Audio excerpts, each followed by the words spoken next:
Hey, how's it going? Hi, that was Hi. awkward. Hello. Hi. Yes.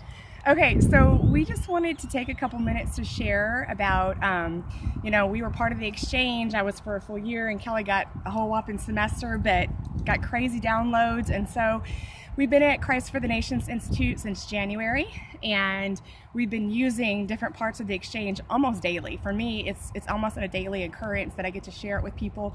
And so, but this morning, Kelly got to share with someone, so he's going to talk about it. But let me just say real quick that when we share what we've learned through the exchange here at Christ for the Nations, we're not just talking to Texans or Americans. We are talking to people from all over the world. So the exchange is going actually all over the world. There's 40 nations that are represented here at Christ for the Nations right now, and that's constantly changing, more or less, all over the place. But this message is just going everywhere. And people And we're here, braving it too this morning too. Yeah.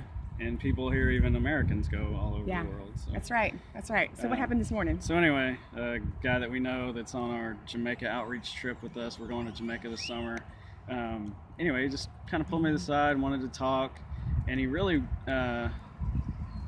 just wanted to tell me what he was struggling with, all his problems, and he kind of wanted me to fix them, I think, or tell him something, some truth.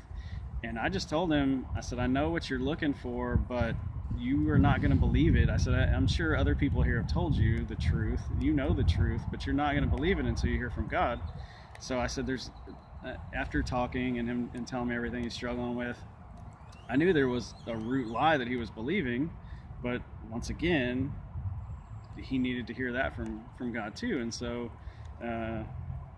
basically the lie that he was believing was that he was broken and unfixable. And even to the point where he, after that came out, he admitted that he came to Bible school to be fixed, And so I said, I know that because there's that lie, God has something to exchange for you, a truth to exchange with you.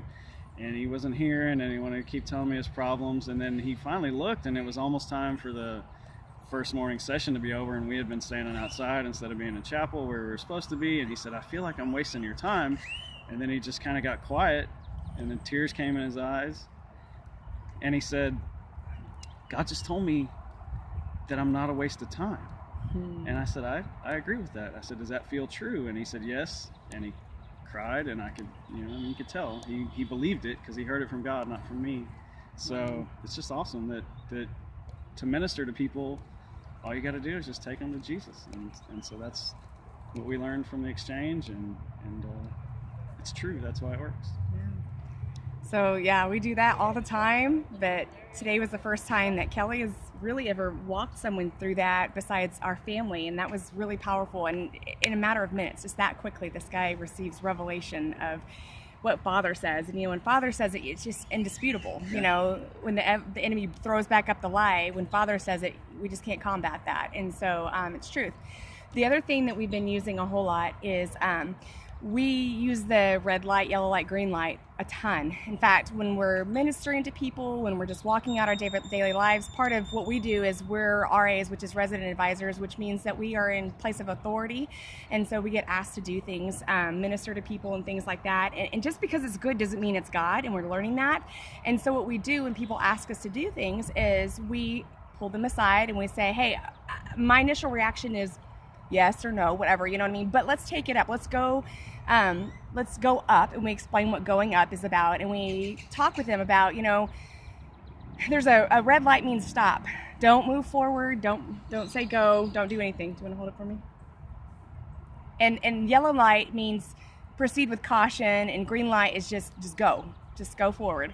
And so we do that, and we talk with people, and then we decide, where we're at. And it's kept us from walking in things that we weren't supposed to walk into, and it's kept us doing the things that we're supposed to. But even on a bigger scale, we're selling our house right now. We've been obedient to the Lord. We've come to Dallas from Fort Worth, put our house on the market. We had a red light about when we were supposed to sell it. When God said green light, let's go, we put it on the market. We were told to list the house at 169 because that was where the market was at the time. We felt in our spirit mans that we were supposed to, that we were supposed to list it at 175. We did. And because that was the way we were supposed to go. And then whenever we got our first offer, we got exactly what we wanted, no less. It was a very good offer, but we had a red light again. And we were like, Lord, what is this about? Well, it's because he actually had a better deal for us. So now we're currently in a process of selling our house at $1,181, which is even better than we even wanted to. So we just want to tell Carrie and everyone that leads Exchange, Becky Castle, how much we love and appreciate what you've taught us, that it's going far and wide. It's going to hit all over the world, and we are just thankful that we get to be part of it. We love you. We miss you. God's good. Yes. Bye. Bye.